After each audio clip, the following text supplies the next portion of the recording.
أعوذ بالله من الشيطان الرجيم. بسم الله الرحمن الرحيم. تبارك الذي بيده الملك وهو على كل شيء قدير. الذي خلق الموت والحياة ليبلوكم أيكم أحسن عملا وهو العزيز الغفور.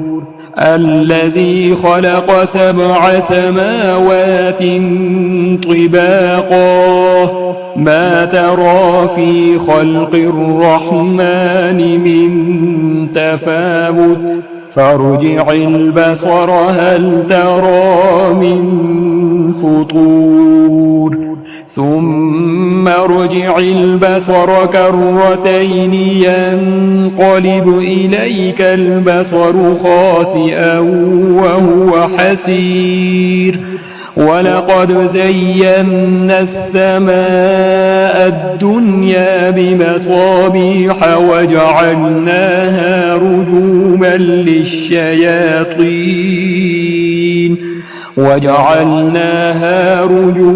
للشياطين وأعتدنا لهم عذاب السعير.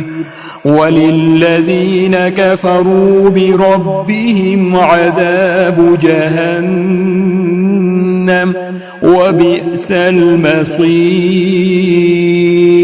إذا ألقوا فيها سمعوا لها شهيقا وهي تفور تكاد تميز من الغيظ كلما ألقي فيها فوج سألهم خزنتها ألم يأتكم نذير قالوا بلى قد جاءنا نذير فكذبنا وقلنا ما نزل الله من شيء إن أنتم إلا في ضلال كبير.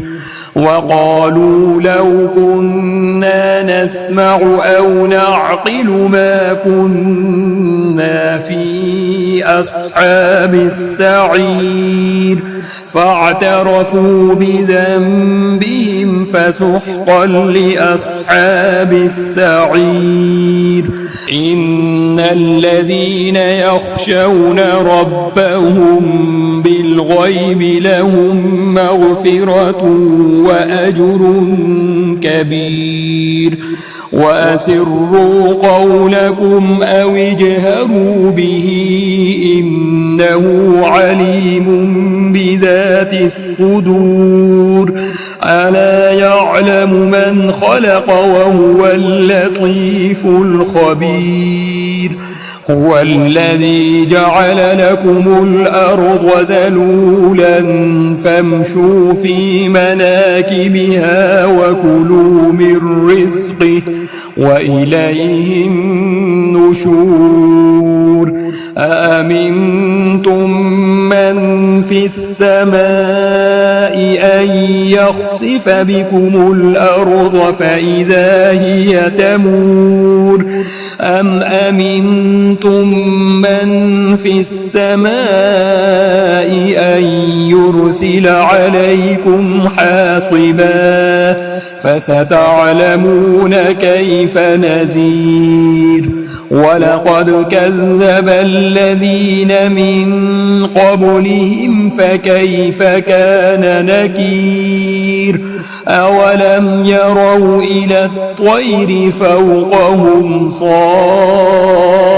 صافات ويقبض ما يمسكهن إلا الرحمن إنه بكل شيء بصير.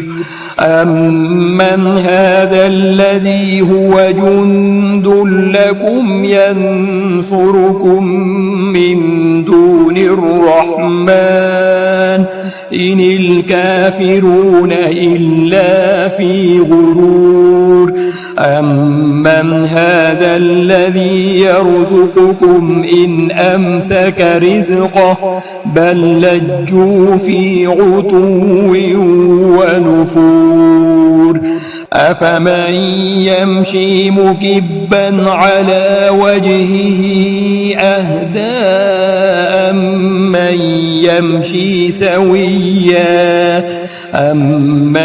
يمشي سويا على صراط مستقيم قل هو الذي أنشأكم وجعل لكم السمع والأبصار والأفئدة قليلا ما تشكرون قل هو الذي ذرأكم في الأرض وإليه تحشرون ويقولون متى هذا الوعد إن كنتم صادقين قل إنما العلم عند الله وإنما أنا نذير مبين فلما رأوه زلفة سيئت وجوه الذين كفروا وقيل هذا الذي كنتم به تدعون قل أرأيتم إن أهلكني الله ومن معي أو رحمنا فمن يجير الكافرين من عذاب أليم قل هو الرحمن آمنا به وعليه توكلنا فستعلمون من هو في ضلال مبين قل أرأيتم إن أصبح ماؤكم غورا فمن يأتيكم بماء معين